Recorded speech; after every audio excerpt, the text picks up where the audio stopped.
మంచిర్యాల కార్పొరేషన్లో మాత్రం భారీగా చేరికలు జరుగుతున్నాయి. ఈ చేరికలకు మంచిర్యాల కార్పొరేషన్ ఇన్ఛార్జ్ ప్రేమేందర్ రెడ్డి ముఖ్య అతిథిగా వచ్చారు. వారు మనతో పాటు ఉన్నారు. వారిని చెప్పండి సార్, మీరు ఈ కార్పొరేషన్ ఇన్ఛార్జిగా ఉన్నారు.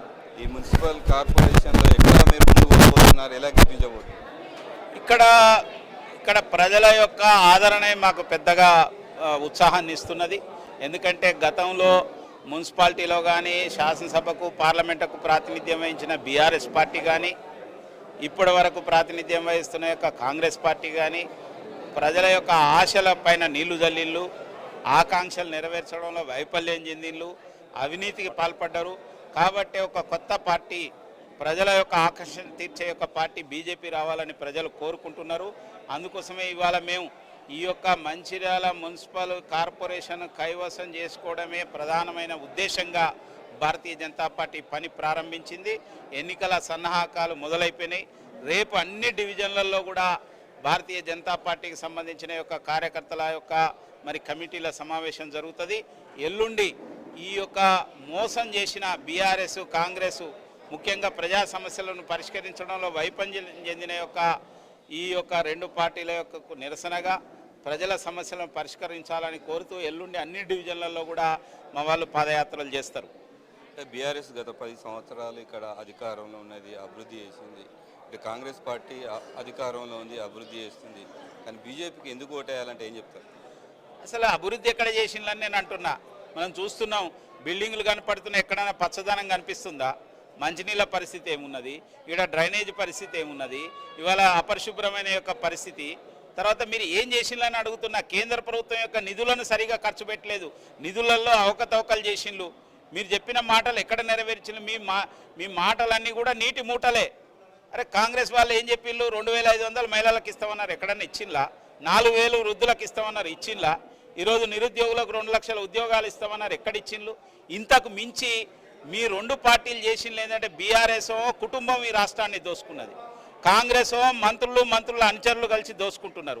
అవినీతే వాళ్ళ కార్యక్రమం, వేరే కార్యక్రమం లేనే లేదు. ఇవాళ ప్రజలను మొత్తం కూడా ఇబ్బందులకు గురి చేయడం తప్పితే వాళ్ళు మరొకటి లేదు. ముఖ్యంగా సింగరేణి, తెలంగాణకు తలమానికమైన యొక్క సింగరేణి, తెలంగాణ ఈ ప్రాంత యొక్క ప్రజలకు వరప్రదాయం లాంటి యొక్క సింగరేణిని అప్పుల పాలు చేసేసిండ్రు.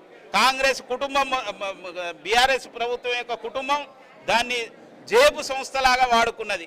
27,000 కోట్ల అప్పులలో చేర్చిండ్రు, లాభాల్లో ఉన్న యొక్క దీన్ని.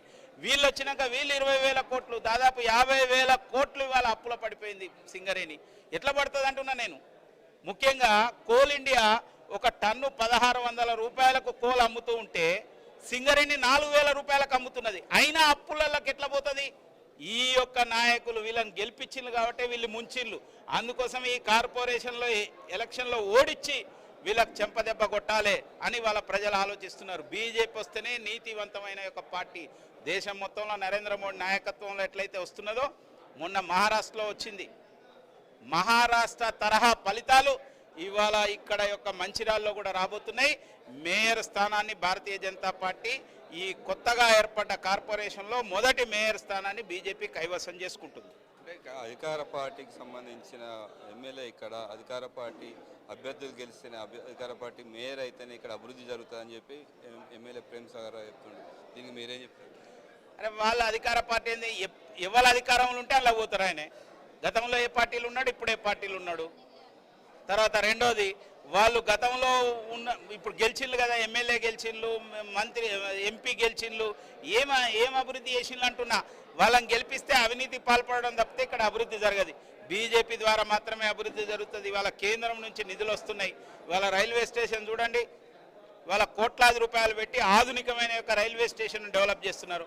వాళ్ళు ఇక్కడ బస్ స్టాండ్ ఏం డెవలప్ చేసిందని నేను అడుగుతున్నా. స్టేట్ గవర్నమెంట్ దీంట్లో జరుగుతుంది కదా, అది ఏ లెవెల్లో రేపు కార్పొరేషన్ చేస్తానంటే ఎక్కడి నుంచి నమ్ముతారు? ఇవాళ వాళ్ళు ఇక్కడ చేసిందని నేను అంటున్నా. వాళ్ళు కేంద్ర ప్రభుత్వం ఇచ్చిన నిధులను సరిగా ప్రజలకు చేస్తే చాలు. ఇవాళ అది కూడా చేయలేడం లేదు. అందుకోసమే డబుల్ ఇంజన్ సర్కార్ లాగా అక్కడ ఇక్కడ బీజేపీ ఉంటేనే, కేంద్రంలో ఉంది కాబట్టి ఇక్కడ కార్పొరేషన్లో ఉంటేనే అక్కడి నుంచి వచ్చిన నిధులు ఇక్కడ సద్వినియోగం అయితే ప్రజలకు అందుతాయి, పేద ప్రజలకు అందుతాయి. లేకపోతే వీళ్ళు తినడమే సరిపోతుంది. అది ఫైనల్గా ఈ మంచిర్యాల కార్పొరేషన్ ప్రజలకు మీరేం చెప్తారు? నేను మంచిర్యాల కార్పొరేషన్ ప్రజలందరికీ సవినయంగా విజ్ఞప్తి చేస్తున్నా.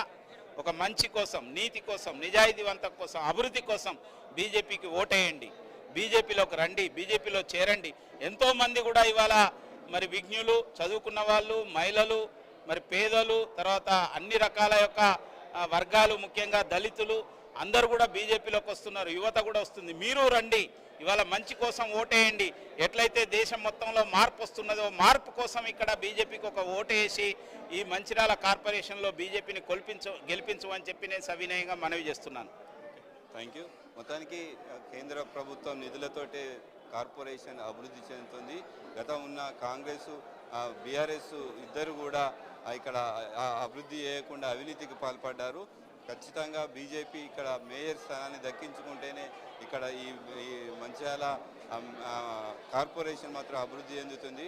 ఇక్కడ యువత, మహిళలు పెద్ద ఎత్తున కాంగ్రెస్ బీఆర్ఎస్ నుంచి బీజేపీ పార్టీలో చేరుతున్నారు. కాబట్టి అందరూ బీజేపీలో చేరండి, మా అభివృద్ధికి తోడ్పడినంటూ మనతో పాటు ఈ Mancherial corporation BJP in charge Premender Reddy తెలిపారు. కెమెరామెన్ మహేష్తో శ్రీనివాస్, ఏఎన్ఎస్, మంచిర్యాల నుండి.